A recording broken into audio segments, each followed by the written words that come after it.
Et nous reprendrons là où nous en étions restés la dernière fois.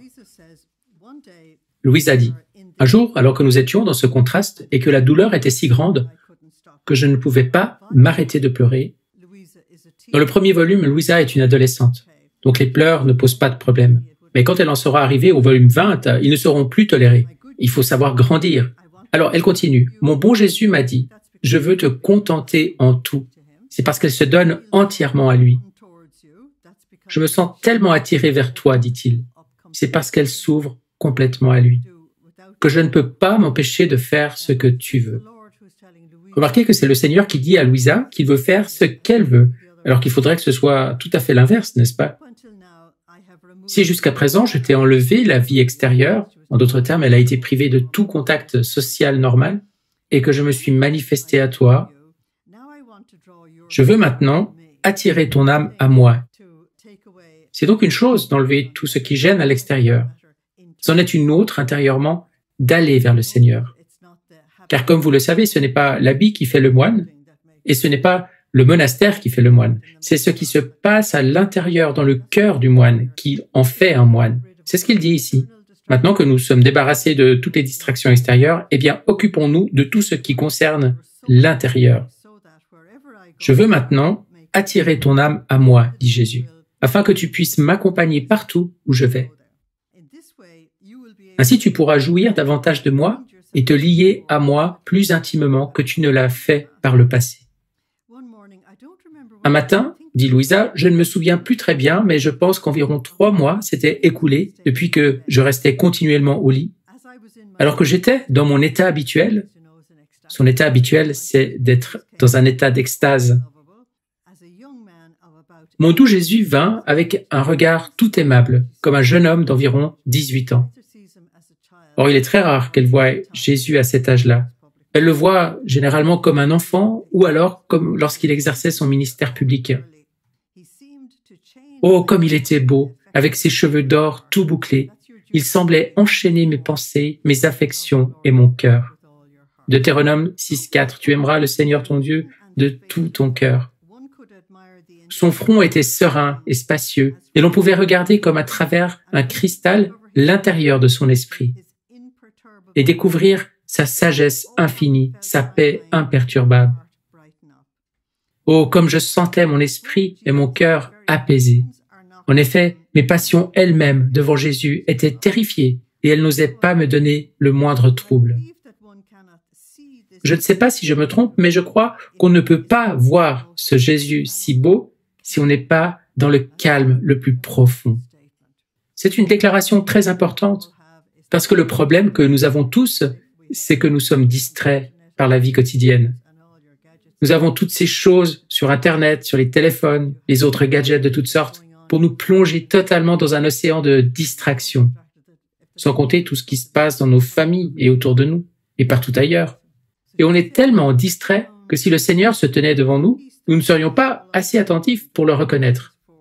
Or, ce calme profond que Louisa évoque, c'est la paix qui surpasse toute intelligence, dont parle saint Paul dans son épître aux Philippiens au chapitre 4, verset 7, à tel point, dit Louisa, que le moindre souffle de trouble empêche de recevoir un spectacle d'une telle beauté. Dans les 4 premiers volumes, Jésus ne cesse de dire continuellement à Louisa qu'il ne doit pas y avoir la moindre trace de trouble en elle. Laissez-moi donc vous expliquer cela. Prenons l'exemple de la direction spirituelle. Quelqu'un vient à vous et vous expose un problème. Alors vous pourriez lui donner une réponse qu'il n'attend pas. Cette réponse est une question. Votre problème est-il à l'extérieur ou à l'intérieur? Alors la personne va vous regarder et vous demander « Mais que voulez-vous dire? J'ai simplement un problème. » Mais non, dis-je, ce n'est pas si simple. Il se peut qu'il y ait une tempête dans le village, mais elle ne se produit pas dans la maison. La tempête est maintenant à l'extérieur, par tous les murs de cette maison. Donc la question est, est-ce que la tempête est entrée dans votre être intérieur de sorte que vous soyez vous-même devenu orageux, ou est-ce que la tempête se trouve seulement à l'extérieur? Voilà le discernement dont on a besoin. Et si la personne peut dire que la tempête est à l'extérieur, eh bien on peut répondre, vous n'avez pas de problème, vous n'avez qu'une croix. Alors offrez-la, unissez-la aux souffrances de Jésus et offrez-la au Seigneur. Mais si vous avez une tempête à l'intérieur, alors vous avez une vraie crise, parce qu'il n'y a pas de place pour Dieu, mais il y en a beaucoup pour permettre à Satan d'attaquer. Parce que si vous êtes perturbé dans le trouble, Satan s'installe comme vous n'en avez pas idée. C'est un peu comme si quelqu'un avait jeté une pierre sur la fenêtre, la pulvérisant, de sorte à ce que le vent et la pluie entrent à l'intérieur. Satan fait la même chose avec l'âme. S'il y a la moindre fissure, il attaque. C'est pourquoi cette paix et ce calme profond sont ce qui permet au Seigneur de régner et d'empêcher tout le mal d'entrer. Louisa continue. Ah oui, à la seule vue de la sérénité de son adorable front, telle est l'infusion de paix que l'on reçoit en soi. Notez qu'il s'agit d'une infusion. Que je crois qu'il n'y a pas de désastre, pas de guerre des plus féroces qui ne s'apaisent devant Jésus.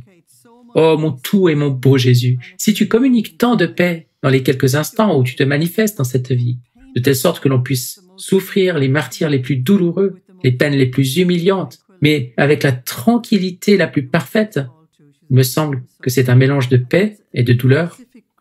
Et c'est à cela que Louisa est appelée. Elle est une âme victime, et c'est la grâce spécifique des âmes victimes. Elle continue en posant la question, « Alors quand sera-t-il au paradis ?» Oh, comme ils sont beaux, ces yeux très purs, étincelants de lumière. Ce n'est pas comme la lumière du soleil, qui, si on veut la regarder, abîme notre vue. Non, en Jésus, bien qu'il soit lumière, on peut très bien fixer son regard. Et rien qu'en regardant l'intérieur de sa pupille, d'un bleu ciel foncé, oh, que de choses m'ont été dites. Faisons une référence au Cantique des Cantiques 5.12, où la mariée décrit son époux. Louisa continue. La beauté de ses yeux est telle qu'un seul de ses regards suffit à me faire sortir de moi-même et à courir après lui par les chemins et les montagnes, en traversant le ciel et la terre. Un seul regard suffit pour me transformer en lui et sentir descendre en moi quelque chose de divin. C'est tout le Cantique des Cantiques, et en particulier au chapitre 5, les versets 10 à 16, qu'on lit ainsi. Mon bien-aimé est clair et vermeil, on le distingue entre 10 000. Sa tête est d'or d'un or pur. Ses boucles d'un noir de corbeau ondulent. Ses yeux sont comme des colombes au bord d'un ruisseau qui baignent dans le lait et reposent tranquilles. Ses joues, un parterre d'arômes, des corbeilles de senteurs.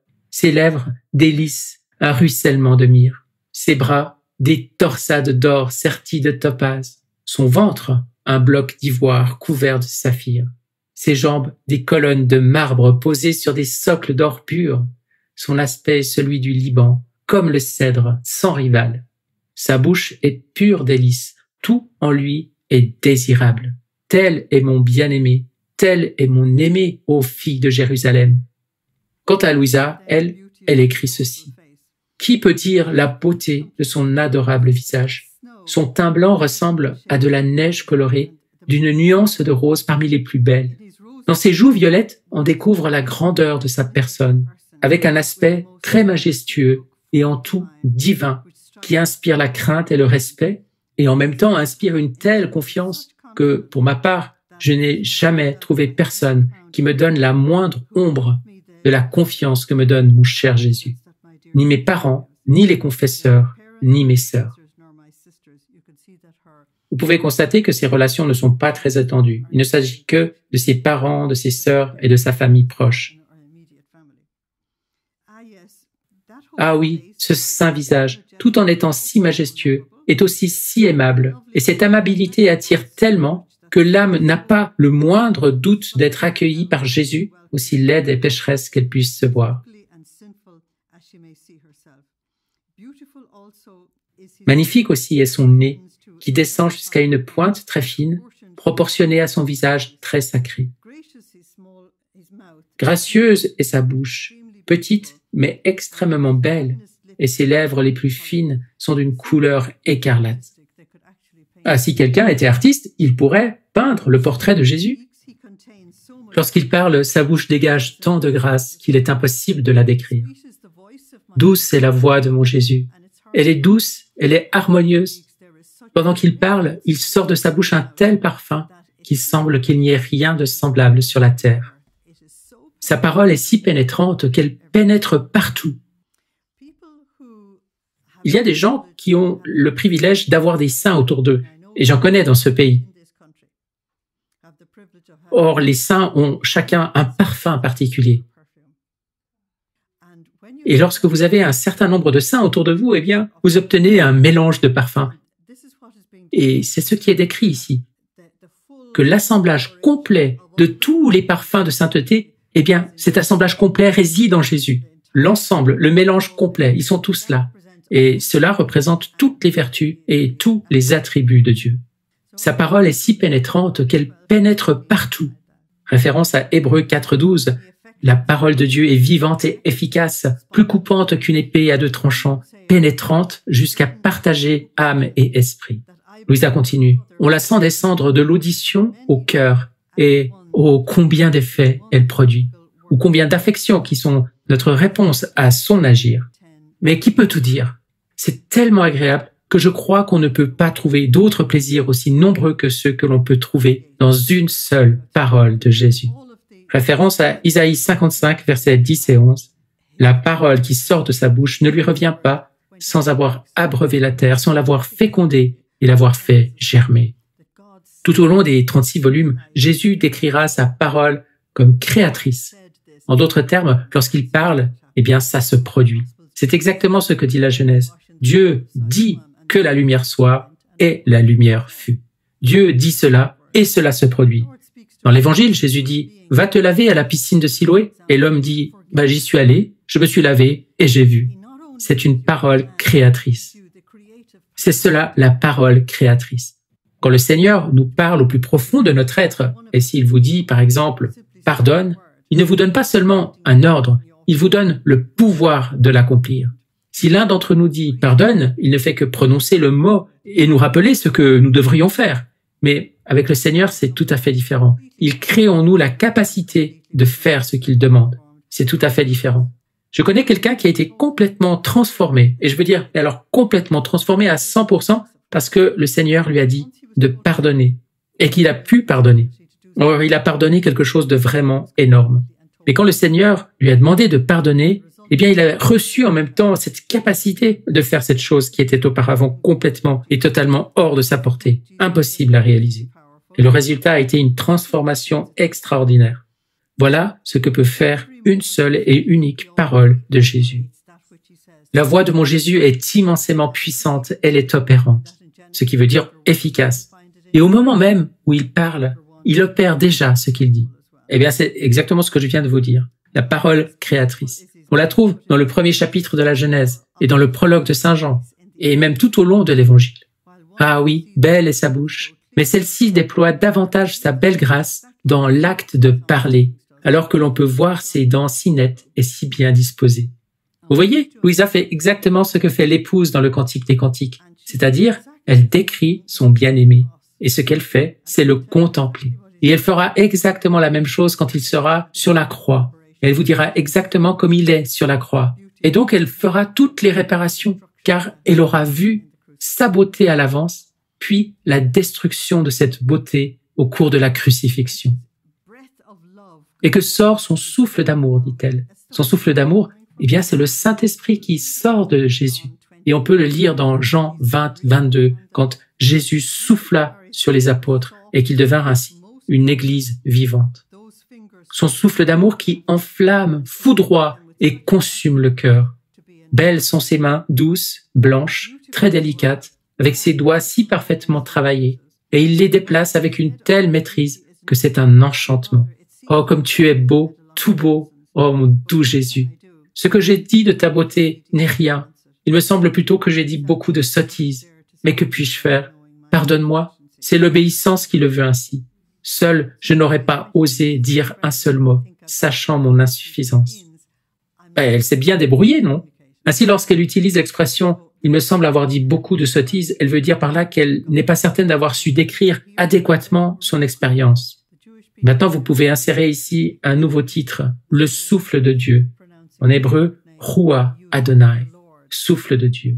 Le peuple juif ne prononce jamais le nom sacré de Dieu. Ils utilisent à la place l'expression « le Seigneur ». Et le Seigneur en hébreu se dit « Adonai ». De nos jours, les Juifs modernes appellent Dieu Hachem, ce qui signifie « le nom ». Ha, le, et Shem, nom. Or justement, saint Paul parle du Christ en disant que Dieu lui a conféré le nom qui est au-dessus de tout nom. Or, alors que je voyais Jésus, continue Louisa, sous l'aspect déjà décrit, il m'envoya de sa bouche un souffle qui investit toute mon âme. Il semblait que, par ce souffle, Jésus m'attirait vers lui et j'ai commencé à sentir mon âme quitter mon corps. Et voilà qu'elle fait une expérience extracorporelle. Je l'ai senti sortir de toutes parts, de ma tête, de mes mains et même de mes pieds. C'est la seule et unique fois où elle décrira cela. À l'avenir, elle dira simplement « Je suis sorti de mon corps ». Comme c'était la première fois que cela m'arrivait, j'ai commencé à dire à moi-même « Maintenant je meurs, le Seigneur est venu me chercher ». Oui, car en général, le seul moment où l'âme quitte le corps est celui qui coïncide avec la mort. Mais il est en fait possible d'avoir une expérience extracorporelle avant l'extrémité de la mort. Dans le passé, on utilisait ce qu'on appelait la camisole de force pour les prisonniers que l'on voulait vraiment punir. Et c'était une expérience tellement effrayante et suffocante que beaucoup d'entre eux ont eu cette expérience de leur âme sortant de leur corps juste pour survivre. Il est donc possible, avec une extrême pression, d'induire une telle expérience. Les adeptes du mouvement New Age, à force de jeûne et de toutes sortes de pratiques, cherchent à exercer une telle pression extrême pour vivre une expérience hors de leur corps, de sorte à prétendre avoir eu des projections astrales et toutes sortes de choses de ce genre. Je ne sais pas si vous avez déjà étudié cela, mais quel que soit l'endroit où ils se rendent, alors le Seigneur là ne s'y trouve pas. Et c'est bien ce qui est remarquable. Alors que lorsque Louisa a une expérience hors de son corps, elle entre immédiatement dans la présence du Seigneur. Et toute son expérience est une expérience avec le Seigneur. En d'autres termes, l'expérience extracorporelle n'est pas une fin en soi pour Louisa, qui ne la recherche pas pour elle-même, alors que les gens du New Age s'y emploient, en pensant que s'ils y arrivent, eh bien ils démontreront être vraiment avancés spirituellement. Un jour, je suis passé à côté d'un groupe d'adeptes du New Age qui tenait une réunion dans un monastère catholique. Permettez-moi de ne pas vous dire où cela s'est passé. Ils avaient tous décollé du sol, en état de lévitation. Et ils se croyaient tous très spirituels. Et je savais que si je me mettais à rire assez fort, ils finiraient tous par tomber, parce que leur lévitation ne venait pas du Seigneur, mais était le fruit de leur effort pour conditionner leur corps. Mais ils étaient tous à environ 30 cm du sol. Eh bien, je me suis glissé parmi eux, et j'ai simplement dit « pauvres âmes ». Je savais que si je me mettais à rire bruyamment, ils tomberaient, parce que cela briserait leur pouvoir. Et ils risquaient bien alors de vouloir me tuer. Mais je voulais vivre. Et Louisa de continuer. Lorsque je me suis vu hors du corps, l'âme a eu la même sensation que le corps.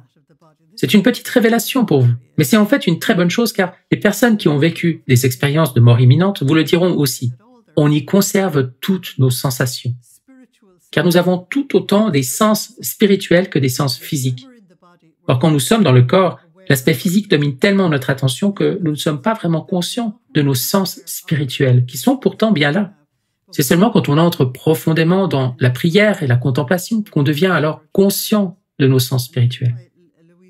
Et c'est pourquoi Louisa dit avoir les mêmes sensations que dans son corps. Avec cette différence, dit-elle que le corps contient de la chair, des nerfs et des os, ce qui n'est pas le cas de l'âme qui est un corps de lumière. Très intéressant. Pourquoi utilise-t-elle cette expression-là? Parce que l'âme se trouve dans l'acte de retourner à Dieu. Or, Dieu est lumière. Et pour retourner à Dieu qui est amour, l'âme ne peut être que pleine d'amour. Ce sont là les deux seules choses que vous pouvez emporter au ciel, la lumière et l'amour. Vous ne pouvez rien emporter d'autre.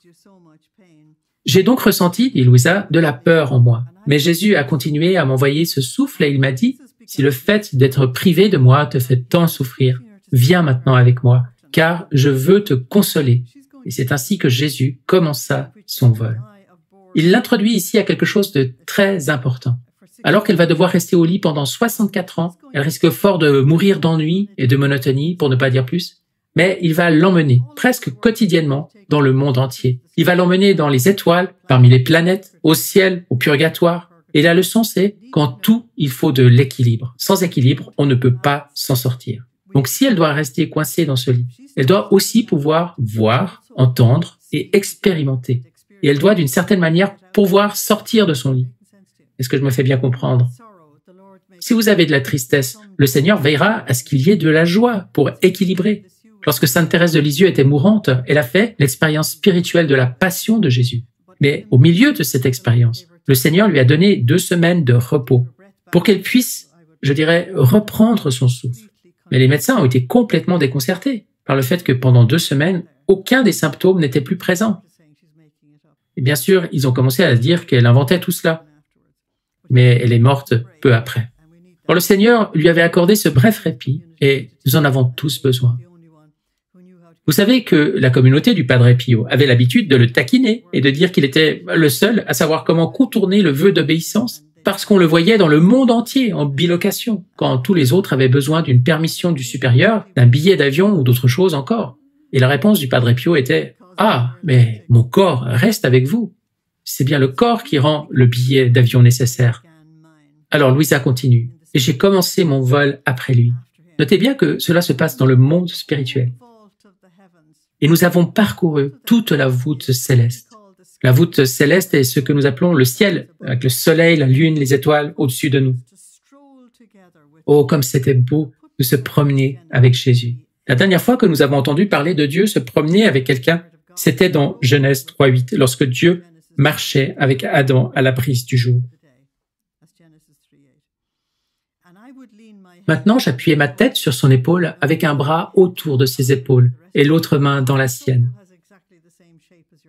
Remarquez qu'elle parle de sa tête, de ses bras, etc. Parce que, voyez-vous, l'âme a exactement la même forme que le corps. J'avais une amie en Angleterre qui a rejoint le Seigneur depuis longtemps, mais avant cela, lorsqu'elle a eu sa première expérience de mort imminente et que son âme a quitté son corps au milieu de la nuit, le Seigneur lui a dit que ce n'était pas son heure et qu'elle devrait y retourner. Elle a dit que lorsqu'elle a regardé la taille de son corps, elle a dit « Oh non, non, non, je ne rentrerai pas là-dedans ». Parce que vous voyez, une fois que vous entrez dans le monde spirituel, vous prenez de l'ampleur. Tout en vous prend de l'ampleur. Et ce qu'elle m'a dit, c'est qu'elle était complètement horrifiée à l'idée qu'elle va devoir rapetisser pour entrer dans ce qu'elle voyait, son corps, là, dans chaque partie de son corps mortel. Parce qu'une fois que vous entrez dans l'incroyable liberté de ce qui se trouve dans le monde spirituel, votre corps vous paraît terriblement petit et confiné. Maintenant, regardez Louisa et Jésus. Ils se promènent tous les deux comme des amoureux, n'est-ce pas? Elle a la tête sur son épaule et un bras autour de ses épaules. C'est assez intime, n'est-ce pas? Et lui, il lui tenait la main. Jésus s'appuyait sur moi. Quand nous arrivions à certains endroits où l'iniquité abondait le plus, oh, comme mon bon Jésus souffrait.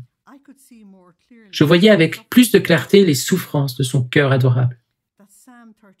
Référence au psaume 36:10, « Par ta lumière, nous voyons la lumière ». Lorsqu'elle fait cette expérience hors du corps, elle voit tout du point de vue de Dieu. C'est ce qui fait la différence entre les saints, les prophètes et nous. Parce que si nous regardons quelque chose de notre point de vue, notre vue est bien limitée. Laissez-moi vous donner une petite illustration de cela. Une année, j'ai donné une retraite à Londres juste avant Noël. Et j'ai décidé, avant de rentrer chez moi, de passer par Oxford Street pour faire un minimum de tourisme. Et croyez-moi, c'était une folie totale de s'y rendre juste avant Noël. La foule était si dense que la police nous faisait entrer et sortir des magasins, que l'on veuille entrer ou non. Le seul endroit sûr était à côté du bus, mais on n'avait pas le droit d'aller jusque-là. Je me souviens d'avoir regardé cette foule immense, mais je suis sorti de l'un des magasins. Je n'étais pas intéressé par ce qu'ils avaient à vendre. Alors j'ai dit, Seigneur, mais combien de bêtes faudrait-il abattre pour nourrir cette foule d'un peu de viande au déjeuner? Et la question était écrasante. Combien de pain faudrait-il cuire pour donner à chacun une petite bouchée de pain? Et toutes les questions que je posais étaient insurmontables, car il s'agissait d'un vaste océan d'humanité.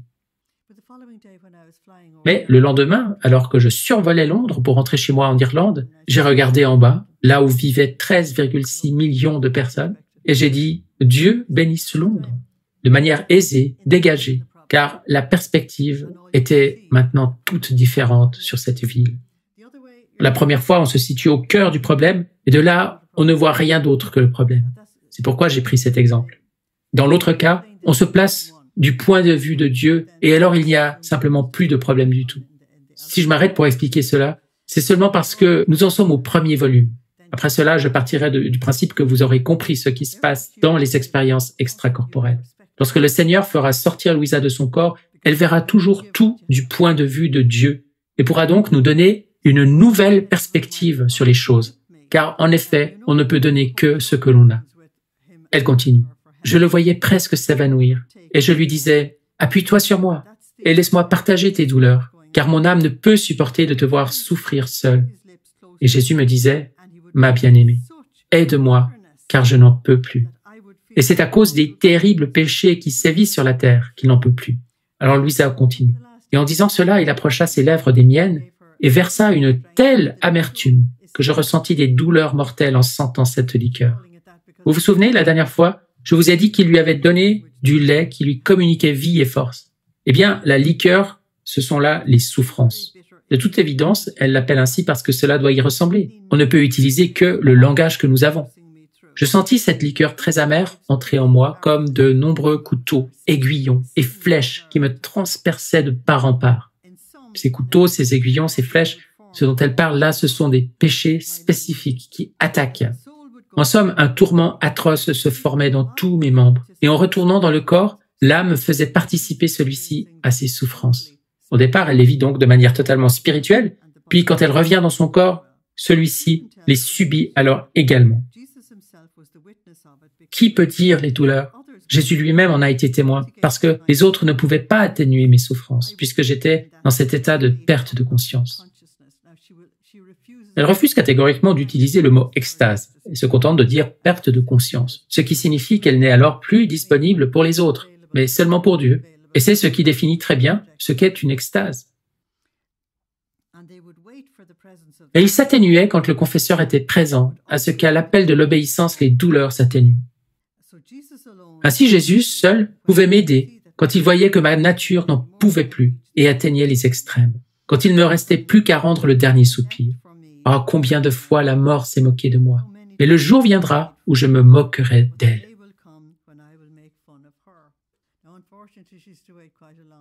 Malheureusement pour elle, elle devra encore attendre bien longtemps et elle reviendra plusieurs fois sur ce point. Elle avait un tel désir pour le ciel. C'est tout à fait étonnant. Alors Jésus venait, me prenait dans ses bras, m'attirait contre son cœur. Référence à Jean 13, 37, quand Jean le bien-aimé reposa sa tête contre le cœur de Jésus. Et oh, comme je sentais la vie revenir en moi. Puis il faisait couler de ses lèvres une liqueur si douce, et ainsi les douleurs s'atténuaient. Remarquez que l'une des liqueurs est amère et l'autre douce. D'autres fois, il m'emmenait en tournée avec lui. S'il y avait des péchés de blasphème contre la charité et les autres, il versait cette amertume empoisonnée. S'il y avait des péchés de malhonnêteté, il versait quelque chose d'une pourriture puante. Et quand je rentrais en moi-même, je sentais si bien cette puanteur. Et la puanteur était telle qu'elle révulsait mon estomac et que je me sentais défaillir. Ce qu'elle reçoit, c'est une leçon explicite sur l'horreur de ces péchés.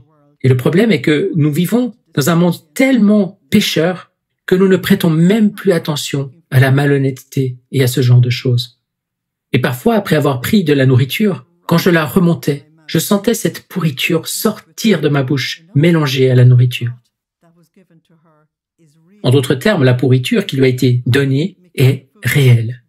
Si elle sort cela de sa bouche, mélangée à la nourriture qu'elle vomit, c'est qu'elle est vraiment réelle. En d'autres termes, ce n'est pas seulement spirituel. Et c'est l'une des choses qu'il faut accepter avec Louisa. La présence de Jésus en elle est réelle. Ce n'est pas une simple grâce. Et les souffrances qu'elle endure sont également très réelles. On peut intituler la prochaine section ainsi « Les péchés des gens de bien » ou « Le syndrome du frère aîné ». Si vous vous souvenez de la parabole du fils prodigue en Luc 15, le soi-disant bon type, c'était le frère aîné. Et il faisait bonne impression jusqu'à ce qu'il ouvre la bouche.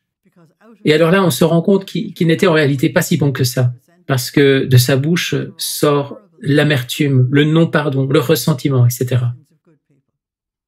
Et ce sont là tous des péchés horribles. Mais malheureusement, ce sont des péchés des gens de bien.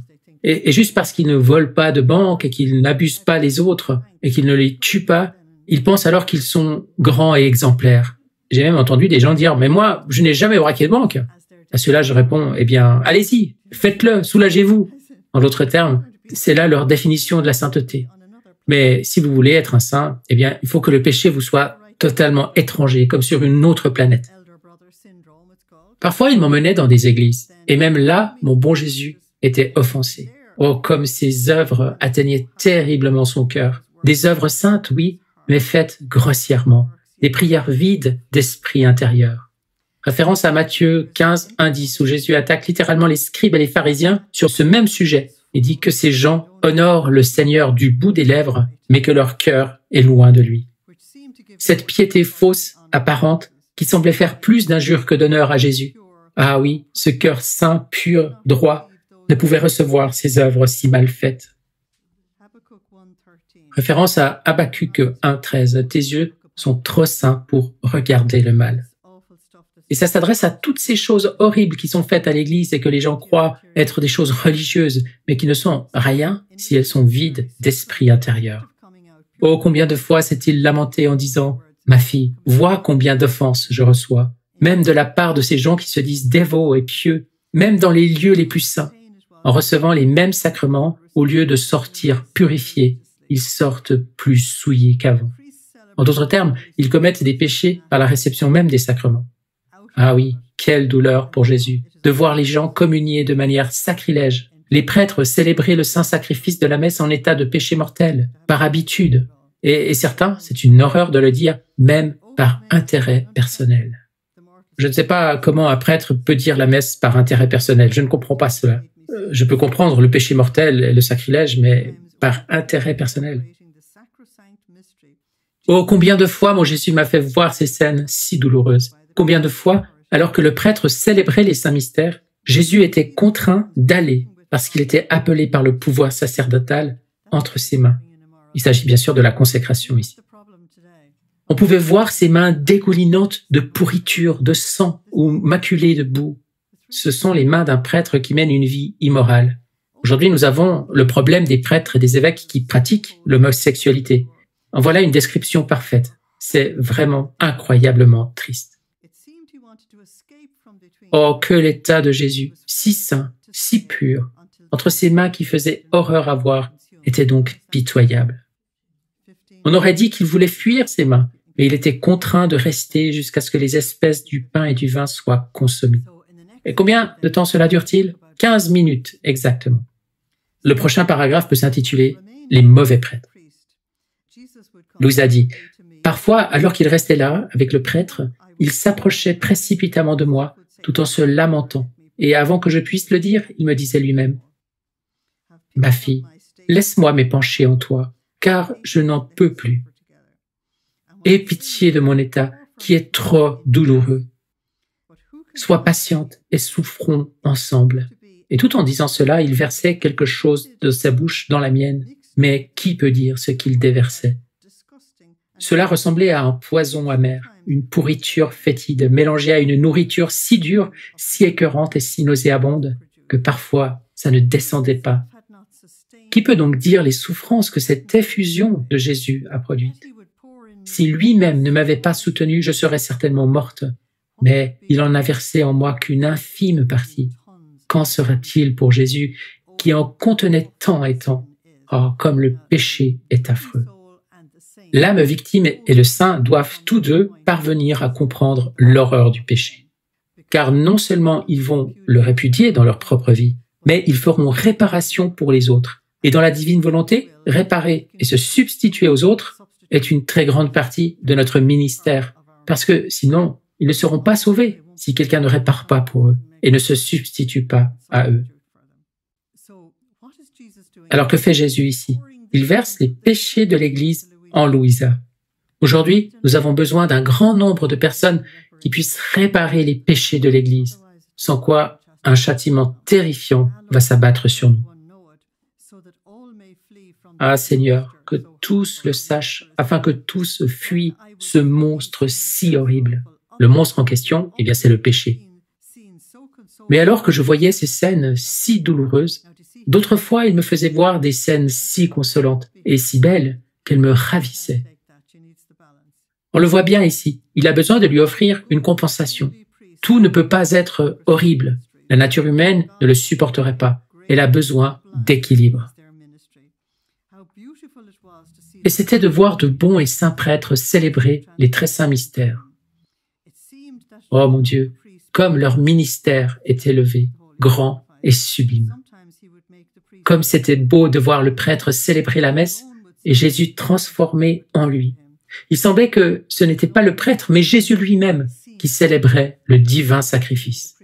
Et parfois, il faisait disparaître complètement le prêtre. Et Jésus seul célébrait la messe. Et je l'écoutais. J'ai connu des gens qui ont vraiment vécu cela. Au lieu de voir le prêtre, ils ont vu Jésus célébrer la messe. Et je parle de personnes ici en Irlande. Je ne parle pas de gens dans des endroits très lointains et exotiques. Oh, comme c'était émouvant de voir Jésus réciter ses prières, faire toutes ces cérémonies et ces mouvements que fait le prêtre. Qui peut dire combien j'ai été consolé d'assister à ces messes avec Jésus? Combien de grâces j'ai reçues? Combien de lumière? Combien de choses j'ai comprises? Mais comme il s'agit de choses anciennes, je ne m'en souviens plus très bien, alors je les passe sous silence. Vous remarquerez donc que dans tout cela, elle acquiert une compréhension très profonde de la nature du péché, de la nature de la messe et des sacrements. En d'autres termes, Jésus l'évangélise et lui donne la vraie doctrine afin qu'elle puisse fonder sa vie sur elle. Et lorsque nous entrons dans une relation profonde avec le Seigneur, eh bien, les volumes 1 à 4 sont en fait nécessaires pour s'assurer que tout ce qui manque dans les fondements de notre évangélisation puisse être également comblé. Et nous avons là un interlude. Louisa a cette tentation de ne pas vouloir expliquer les choses parce qu'elle pense qu'on ne comprendrait pas. Et cela va être une bataille entre Jésus et Louisa. Et aussi entre les prêtres et Louisa, pour qu'elle finisse par tout dire. Elle se battra bec et ongle, mais il faudra attendre jusqu'au volume 20 pour obtenir d'elle des messages complets, c'est-à-dire des messages qui s'étendent sur plusieurs pages à 4 pour une seule date. En d'autres termes, là, elle dit tout. Mais au début, elle ne veut pas le faire. Elle dit « Ah non, on ne pourrait pas le comprendre » ou bien « Ce serait trop long » ou des choses de ce genre. Elle trouve toutes sortes d'excuses. Puis Jésus commence à lui dire qu'il est extrêmement important qu'elle écrive tout. Vous devez comprendre que dans les premiers volumes, elle ne sait pas que ses écrits sont destinés à sortir un jour de sa chambre. La seule personne qui, pense-t-elle, les lira un jour, c'est le prêtre, son confesseur. Bien sûr, elle ne comprend pas pourquoi on lui demande d'écrire chaque détail. Si elle avait réalisé que nous étudierons cela un siècle plus tard, elle en serait morte. La crise devient donc de plus en plus profonde pour elle, lorsqu'elle commence à réaliser qu'il s'agit en fait de quelque chose que le Seigneur veut rendre public. Mais pendant que je dis ça, continue-t-elle, Jésus en mon fort intérieur s'est déplacé et m'a appelé. Il ne veut pas que je fasse ainsi. En d'autres termes, il ne veut pas qu'elle se taise sans donner d'explication. Ah Seigneur, combien il faut de patience avec toi. C'est une expression fantastique, non? Nous disons cela les uns des autres, mais qui oserait dire cela au Seigneur lui-même? Eh bien, je vais te contenter. Oh, mon doux amour, je vais dire quelques petites choses, mais donne-moi la grâce de pouvoir les manifester, parce que, par moi-même, je n'oserais pas prononcer un mot sur des mystères si profonds et sublimes. Jésus veut donc qu'elle en dise plus sur la messe, ce que nous verrons dans le prochain paragraphe. En regardant Jésus, où le prêtre célébrait le divin sacrifice, Jésus m'a fait comprendre que dans la messe se trouve toute la profondeur de notre sacro-sainte, nous dirions très sainte, religion. Ah oui, la messe nous dit tout et nous parle de tout. La messe nous rappelle notre rédemption. Elle nous parle, une partie après l'autre, des douleurs que Jésus a souffertes pour nous. Elle nous manifeste aussi son immense amour, car il ne s'est pas contenté de mourir sur la croix, mais a voulu continuer l'état de victime dans la très sainte Eucharistie. La messe nous dit aussi que nos corps décomposés, réduits en cendres par la mort, voir Jean chapitre 6, « Quiconque mange ma chair et boit mon sang à la vie, ressusciteront au jour du jugement avec le Christ pour une vie immortelle et glorieuse. »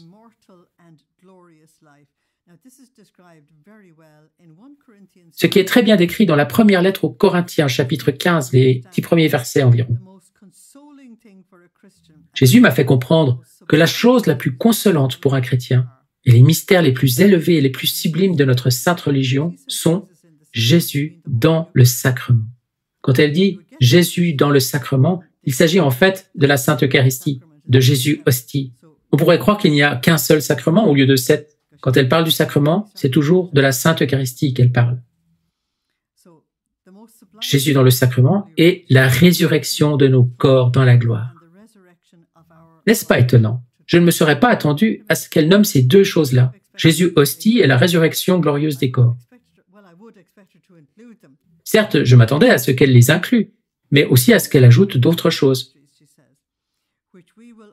Ce sont là des mystères profonds que nous ne pourrons comprendre qu'au-delà des étoiles. Mais Jésus, dans la très sainte Eucharistie, nous les fait presque toucher du doigt, de différentes manières. En d'autres termes, vous en arrivez au point où vous pouvez réellement toucher ce mystère à un niveau plus profond. Mais pour cela, il faudrait un grand calme, être très silencieux après la communion. Et l'une des terribles erreurs commises aujourd'hui dans nos liturgies, c'est que les gens, aussitôt qu'ils aient communié, se mettent à chanter, et parfois même des choses inappropriées, c'est-à-dire des chants qui n'ont absolument rien à voir avec la communion elle-même, empêchant tout recueillement, et qu'au bout d'à peine 5 minutes, tout le monde se lève, quitte les bancs et se met à papoter, alors que la sainte présence réelle demeure physiquement en nous pendant 15 minutes. C'est pourquoi, lorsque ce genre de choses a commencé dans les églises, j'ai pris une décision, et je l'ai gardée depuis lors. À la fin de la messe, je quitte immédiatement l'église, afin de ne parler à personne et de pouvoir garder le silence sur le chemin du retour et faire mon action de grâce.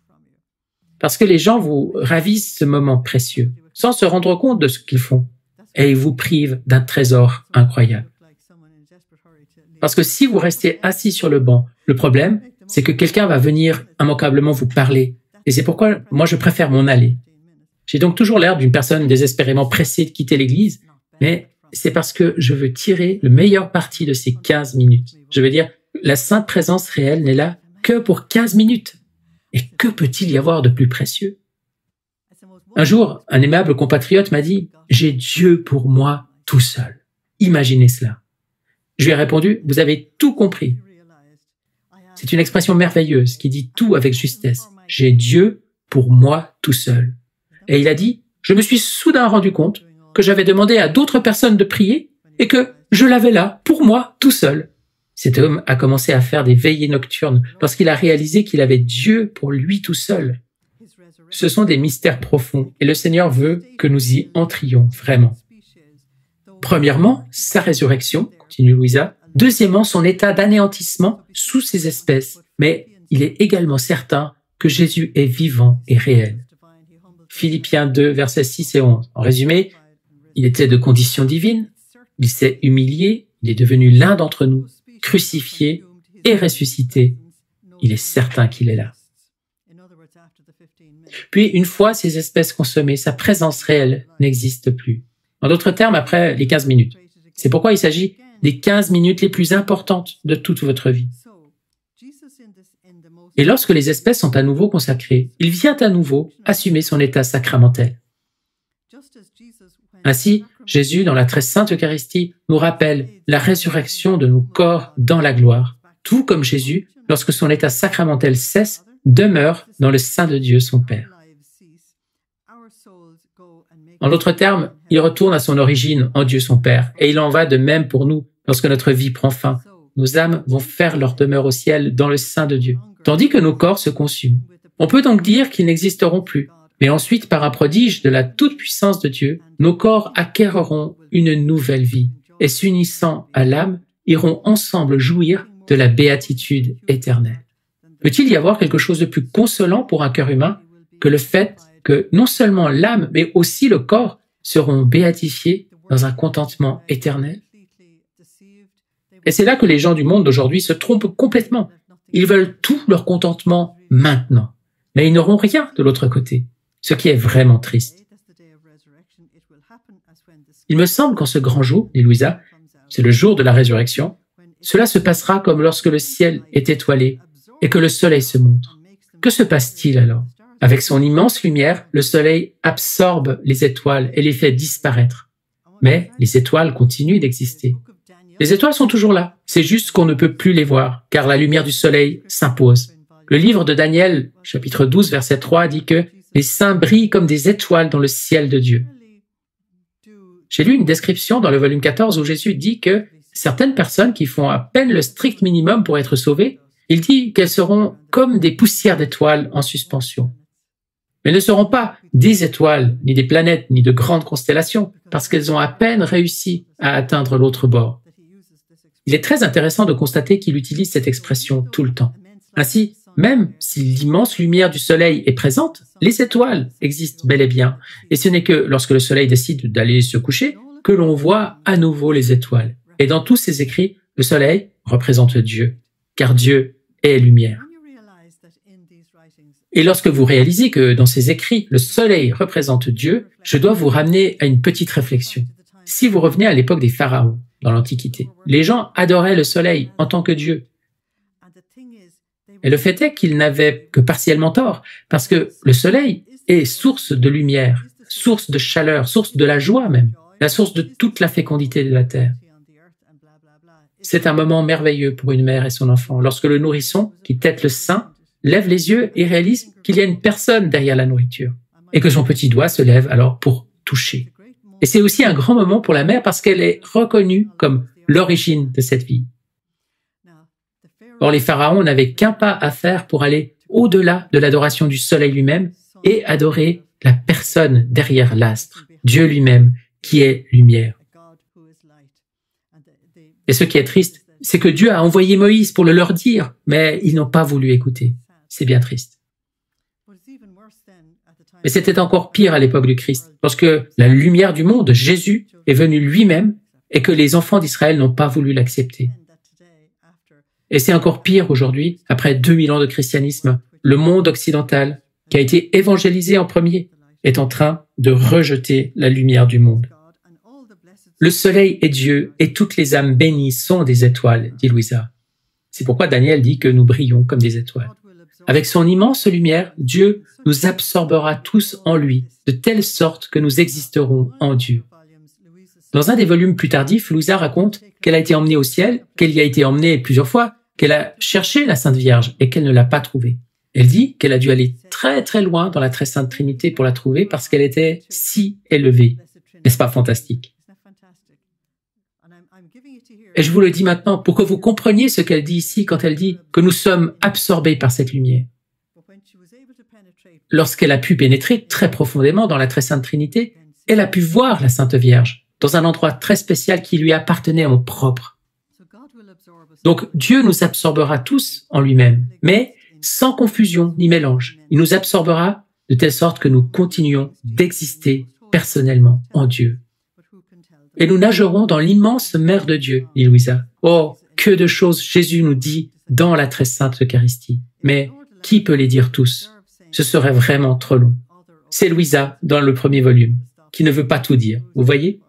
Si le Seigneur le permet, je me réserve de dire autre chose à d'autres occasions. En d'autres termes, elle va s'arrêter là maintenant, peu importe qui dit quoi. Au cours de ces sorties que le Seigneur m'a fait faire, il s'agit de ses expériences hors de son corps, il renouvelait parfois la promesse de mariage dont il a déjà été question. Qui peut dire les ardents désirs que le Seigneur a fait naître en moi pour que ce mariage mystique ait lieu? Souvent, je le sollicitais en lui disant « Époux très doux, hâte-toi, ne retarde plus mon union intime avec toi. » Le fait est que vous ne deviendrez pas un saint si vous n'en avez pas la volonté. Je peux vous le dire avec une certitude absolue. On ne devient pas un saint par erreur ni par hasard. De même que je ne deviendrai jamais pilote capable de faire décoller un avion si je ne décide pas d'être pilote et de suivre une formation et de passer des examens. Ça fait sens? De la même manière, je ne deviendrai pas une sainte si je ne décide pas de faire ce qu'il faut pour y arriver. Je vous dis cela parce que beaucoup de bonnes personnes ne prennent pas clairement la décision de vouloir ce que le Seigneur veut pour elles. Elles suivent en quelque sorte le mouvement, mais sans décider clairement qu'elles le veulent vraiment. Or, si vous dites très clairement au Seigneur que vous le voulez, il vous formera pour cela. Mais s'il n'entend rien de votre part, il se dira, sans ferme résolution, pourquoi donc gaspiller une formation? Est-ce que vous gaspilleriez, vous, une formation pour quelqu'un qui ne veut pas vraiment être pilote, mais qui veut bien apprendre 2 ou 3 choses à ce sujet? Est-ce que vous gaspilleriez l'argent et le temps? Non, vous ne le feriez pas. À moins d'être une personne qui ne sait pas quoi faire de son argent, bien sûr. De la même manière, Louisa dit au Seigneur, « Je veux ce mariage mystique. Je le veux. » Vous allez avoir un désastre pour la vie si deux personnes, un homme et une femme, si nous restons dans la réalité, ne veulent pas tous les deux le mariage. Si seulement l'un d'entre eux veut le mariage et que l'autre dit en quelque sorte « Bon, d'accord, je vais m'en accommoder, on verra bien. » Eh bien, vous n'allez pas avoir un mariage convenable. Mais si les deux le veulent vraiment, alors là, vous allez avoir quelque chose de dynamique et quelque chose de grand. Et donc, c'est la même chose sur le plan spirituel. Alors, elle lui dit de se dépêcher. « Oh, s'il te plaît, lions-nous par des liens d'amour plus forts, afin que personne ne puisse plus jamais nous séparer, même pour quelques instants. » Ainsi, lorsque vous en serez au volume 20, vous entendrez Jésus appeler Louisa « mon inséparable Louisa ». C'est ainsi qu'elle en est arrivée là. Et la seule autre personne qu'il appelle « mon inséparable », c'est sa propre mère. Et Jésus m'enseignait tantôt une chose, tantôt une autre. Je me souviens qu'un jour, il m'a dit « Tout ce qui est de la terre, tout, tu dois l'enlever. Non seulement de ton cœur, mais aussi de ton corps. » Deutéronome 6, 4, 10, « Tu aimeras le Seigneur ton Dieu de tout ton cœur, de toute ton âme, de tout ton esprit et de tout ton être. » Maintenant, parce que Louisa est appelée à une relation très élevée avec Jésus, on exige plus d'elle que de vous et moi, parce que nous ne sommes pas appelés exactement à la même chose qu'elle. C'est pourquoi, dans son cas, la séparation d'avec le monde et les choses matérielles devait être absolument radicale. Jésus continue.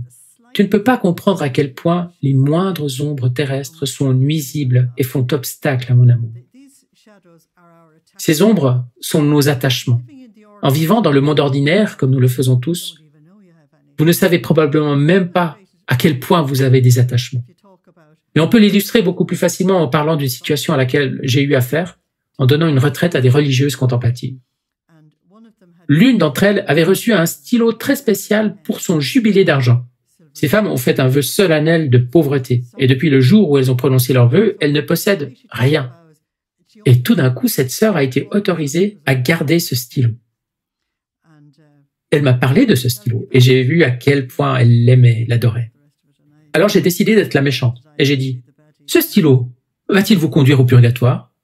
Votre pauvreté devrait vous conduire tout droit au ciel, mais ne laissez pas quelque chose d'aussi odieux qu'un vulgaire stylo vous faire connaître le feu. » Alors elles m'ont toutes regardé comme si j'étais la méchante numéro 1. J'ai dit, la plus grande tentation est de s'accrocher à quelque chose qui n'est rien. Laissez-moi vous dire que c'est Jean de la Croix qui disait cela. Il a dit, si un oiseau est attaché à un arbre et ne peut pas voler, c'est un esclave, n'est-ce pas? C'est tragique. Mais est-ce plus tragique s'il est attaché à une corde ou à un fil? Si un oiseau est attaché à un arbre par un fil, c'est votre stylo ou quelque chose d'insignifiant, eh bien, c'est encore plus tragique d'être esclave de quelque chose de petit que de quelque chose de grand. Et le problème des personnes bonnes qui veulent être saintes et s'approcher du Seigneur, c'est qu'elles s'accrochent à ce genre de petites choses, à des choses sans importance. Je vous dis cela comme un conseil de sagesse. Cela peut vous épargner quelques années de lutte parce que vous vous direz « Non, je ne vais pas laisser cela me mettre au purgatoire, pas question. » Le stylo n'est qu'un exemple. Il peut s'agir de n'importe quoi d'autre, vraiment de n'importe quelle chose. Et ce qui est étonnant, c'est que très souvent, c'est quelque chose de petit. C'est à moi, personne ne me le prendra. Il faut juste faire très attention à ça. Et c'est ce que Jésus dit à Louisa. Les ombres terrestres, ce sont ces petites choses auxquelles on s'accroche. Parfois, ce n'est pas un stylo, ce n'est pas extérieur à soi. Cela peut être aussi à l'intérieur. Par exemple, sa propre opinion. J'avais un ami qui avait toujours raison à 100%. Alors qu'en était-il de moi? Eh bien, moi j'avais tort à 100%. On ne pouvait aucunement avoir une discussion. On ne pouvait avoir qu'un monologue péremptoire, une dictée. J'avais donc l'habitude de laisser ce monsieur parler autant qu'il le pouvait pendant que je mangeais mon dîner. Et un jour, il m'a dit « Mais tu ne dis rien du tout ?» Et j'ai répondu « Non, effectivement, je ne dis rien du tout. » Car quel est l'intérêt de dire quoi que ce soit s'il a raison à 100%? Nous pouvons donc avoir des choses auxquelles nous nous accrochons à l'intérieur. Parfois, on s'accroche à une opinion que l'on a sur une autre personne, ce qui est aussi très dangereux, parce que les gens changent tout le temps. Ils peuvent avancer, reculer, ils changent d'une manière ou d'une autre. Ainsi, si nous avons une opinion particulière sur une personne, il se pourrait que nous l'enfermions dans l'étroitesse de notre jugement. Il faut donc être conscient du fait que la chose à laquelle on risque de s'accrocher peut être soit extérieure de soi, comme le stylo, ou se trouver à l'intérieur de soi. Jésus dit donc qu'elles sont très nuisibles et qu'elles sont un empêchement à l'amour. Or, empêcher l'amour signifie faire obstacle à notre union à Dieu. Et Louisa de continuer. Aussitôt, je lui ai dit, si j'ai encore quelque chose à enlever, dis-le-moi, car je suis prête à le faire. Elle est extraordinairement généreuse avec le Seigneur. Mais en disant cela, je me suis rendu compte que j'avais au doigt un anneau d'or représentant le crucifix. N'est-ce pas un saint objet? Et je lui ai dit aussitôt, Saint époux, veux-tu que je l'enlève? Et il m'a dit, puisque je te donnerai moi-même un anneau plus précieux, plus beau, sur lequel sera imprimée mon image vivante, et que chaque fois que tu le regarderas, ton cœur recevra de nouvelles flèches d'amour. Celui-ci n'est pas nécessaire. Et je l'ai immédiatement enlevé. Si le Seigneur vous parle ainsi, c'est qu'il y a toujours une raison pour laquelle il le fait. Louisa s'est soudain rendu compte, oups, j'ai cette bague au doigt.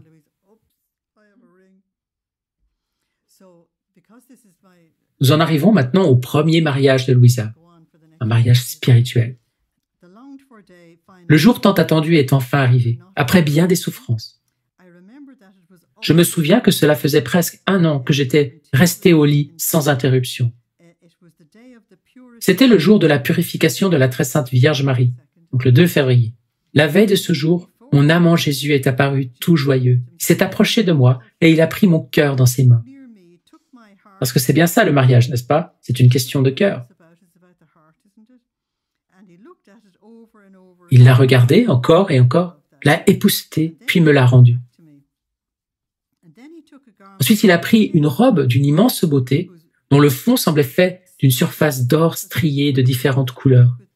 Vous souvenez-vous de Joseph et de son vêtement multicolore? Et il m'a revêtu de ce vêtement. Il prit ensuite 2 pierres précieuses, comme des boucles d'oreilles, et il me mit des bijoux aux oreilles. Et donc Jésus n'est manifestement pas opposé aux boucles d'oreilles, et certains d'entre vous vont certainement apprécier ce détail. Ensuite, il orna mon cou et mes bras. Et il n'est donc pas non plus opposé au collier et au bracelet. Et il ceignit mon front d'une couronne d'une immense valeur, tout enrichie de pierres précieuses et de gemmes, toutes resplendissantes de lumière. Car tout ce qui vient de lui, bien sûr, est lumière, parce qu'il est lumière. Et il me semblait que ces lumières étaient comme autant de voix qui, entre elles, résonnaient et parlaient en notes claires de la beauté, de la puissance, de la force d'âme et de toutes les autres vertus de mon époux Jésus. Qui peut dire ce que j'ai compris et dans quelle mer de consolation nageait mon âme? Il est impossible de le dire.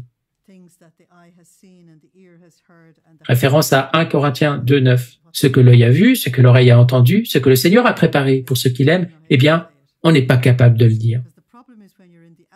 Le problème, c'est que lorsque vous êtes dans une expérience extracorporelle, vous avez le langage spirituel. Mais quand vous revenez dans votre corps, ce langage spirituel est incommunicable. Vous devez en quelque sorte le traduire dans notre langage terrestre. Et la personne qui a fait l'expérience de ces choses très élevées et célestes constate que le langage terrestre ne peut pas les exprimer. C'est ce qu'a dit aussi sœur Faustine lorsqu'elle a vu le tableau de la Divine Miséricorde. Elle a dit « ça ne lui ressemble pas ». Et pourtant, cela correspondait exactement à la description qu'elle avait donnée.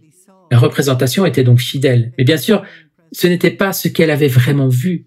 Il est impossible de communiquer cette présence divine et cette beauté divine. Alors qu'il couronnait mon front, Jésus me dit « Très douce épouse, je place cette couronne sur toi, afin que rien ne manque pour te rendre digne d'être mon épouse. Mais ensuite, une fois nos noces terminées, je l'emporterai au ciel pour te la réserver jusqu'à l'heure de la mort. » En d'autres termes, cette couronne allait être sa couronne de gloire.